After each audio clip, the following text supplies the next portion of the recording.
Selamat pagi dan salam sejahtera. Kita bertemu lagi pada pagi ini untuk sesi PDPR Sejarah bersama dengan saya, Cikgu Hazni. Kita akan teruskan untuk mempelajari unit yang ke-10, Tun Perak Bendahara Terbilang. Kalau sebelum ini, kita sudah pun mempelajari berkenaan dengan riwayat hidup Tun Perak. Seterusnya, kita akan melihat apakah peranan Tun Perak. Tetapi sebelum itu, mari kita sama-sama lihat standard kandungan dan standard pembelajaran kita pada pagi ini. Baik, unit 10 Tun Perak Bendahara Terbilang. Standard kandungan 5.3 Tun Perak sebagai Bendahara Melaka. Standard pembelajaran 5.3.1 menceritakan riwayat hidup Tun Perak. Ini sudah. 5.3.2 menganalisis peranan Tun Perak sebagai Bendahara Melaka. Okey. Kita tengok pula apakah peranan Tun Perak sebagai Bendahara Melaka. Ini adalah merupakan peranan Tun Perak, 4 peranan utama Tun Perak sebagai Bendahara Melaka. Yang pertama, Ketua Pembesar. Yang kedua, Penasihat Sultan. Ketiga, Ketua Diplomat. Dan yang keempat, Panglima Tentera. Antara 4 ini saya keluarkan dalam bentuk raja ini supaya awak dapat faham dengan lebih mudah. Sekarang kita tengok satu persatu peranan Tun Perak. Kita akan tengok satu persatu. Okey, peranan Tun Perak yang pertama sebagai Ketua Pembesar. Ketua Pembesar. Jadi apakah yang dilakukan oleh beliau? Apakah yang dilakukan oleh beliau? Pertama, menjalankan tugas Sultan apabila Sultan gering ini sakit atau keluar negara. Jadi Tun Perak yang akan menggalas tugas-tugas Sultan pada waktu itu.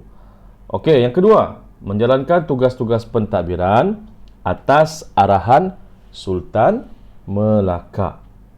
Yang ketiga, memastikan pelaksanaan undang-undang negeri Melaka dipatuhi. Pada waktu itu, Melaka sudah ada undang-undang bertulis. Jadi, Sultan akan memastikan undang-undang ini dipatuhi dan dia turunkan arahan kepada Tun Perak supaya undang-undang ini diguna pakai oleh penduduk negeri Melaka pada waktu itu. Okey, tengok pula peranan yang seterusnya, peranan yang kedua. Peranan Tun Perak yang kedua sebagai penasihat Sultan. Okey, beliau bertanggungjawab untuk menasihati Sultan dalam hal ehwal pemerintahan. Dia menasihatkan Sultan agar Sultan memerintah kerajaan mengikut lunas-lunas ajaran Islam. Inilah dia fungsi dan peranan Tun Perak. Okay, seterusnya yang ketiga. Peranan yang ketiga sebagai Ketua Diplomat. Kalau sekarang ni Ketua Diplomat ni dia sebagai Menteri Luar. Menteri Luar. Okey, tengok dalam gambar tu.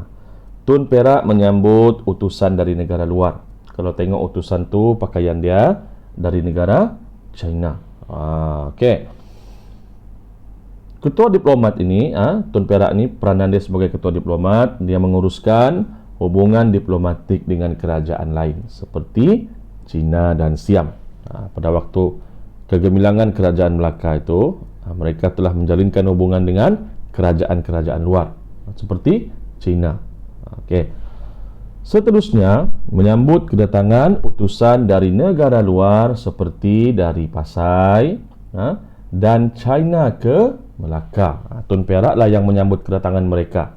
Tun Perak lah yang datang sebagai wakil Sultan untuk membawa utusan ini ke istana contohnya. Okey, yang ketiga, menghantar rombongan persahabatan ke Siam. Dihantar rombongan sebagai tanda untuk menjalinkan persahabatan ke mana-mana negeri lah. Contoh di sana ke Siam.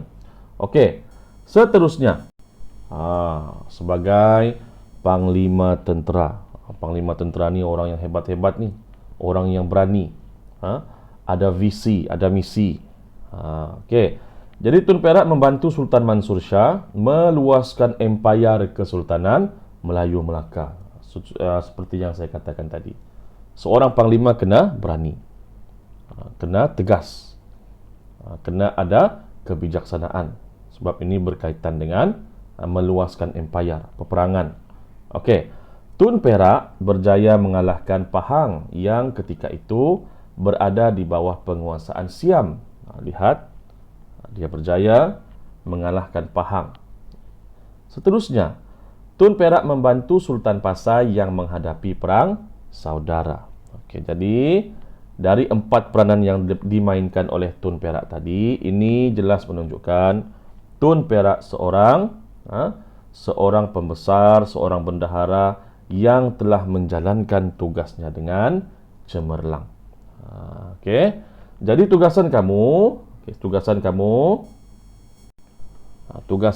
yang pertama, sila salin peranan Tun Perak ini ke dalam buku tulis sejarah, buku nota sejarah.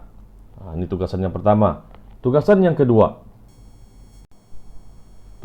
kedua, sila lengkapkan latihan pada buku aktiviti muka surat 98. Muka surat 98. Jadi ada 2 latihan tadi. Yang pertama salin nota, yang kedua melengkapkan latihan pada buku aktiviti. Jadi saya sudahi dengan ucapan terima kasih atas perhatian yang kamu berikan dan selamat melengkapkan tugasan kamu.